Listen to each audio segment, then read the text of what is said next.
காலை உணவு திட்டம், புதுமை பெண் திட்டம், நான் முதல்வன் திட்டம், தமிழ் புதல்வன் திட்டம், வீடு தேடி மருத்துவம் என்று எண்ணற்ற திட்டங்களை நிறைவேற்றி இன்று நம் மக்களுடைய மனதில் நீண்டார் ஏற்படுத்தியிருக்கின்றார்.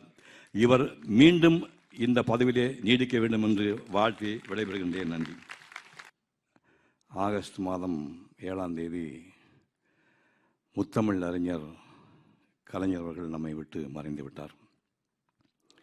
அதே 2018 ஆகஸ்ட் மாதம் 25ஆம் தேதி கோவை இந்துஸ்தான் பல்கலைக்கழக வளாகத்திலே அவருக்கு நினைவேந்தல் நிகழ்ச்சி நடந்தது. திரைப்படத்துறையிலே பல்வேறு கலைஞர்கள் கலந்து கொண்டார்கள். அந்த மேடையிலே பேசிய நான் நமது இன்றைய முதல்வர்களை பார்த்து, இன்று மஞ்சள் துண்டு போர்த்தப்பட்டு நாளை தமிழக முதல்வராக போகின்ற அன்பு சகோதரர் ஸ்டாலின் அவர்களே என்று குறிப்பிட்டு பேசினேன். அந்த வாழ்த்து பொய்யாகவில்லை.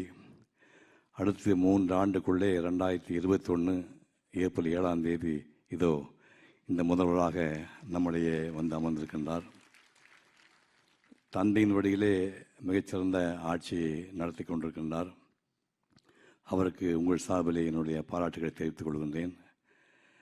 இந்த விருதை எனக்கு வழங்கிய தமிழ்நாடு டாக்டர் ஜெயலலிதா இசை மற்றும் நுண்கலை பல்கலைக்கழகத்துக்கு என்னுடைய இதயபூர்வமான நன்றியை தெரிவித்துக் கொள்கின்றேன்.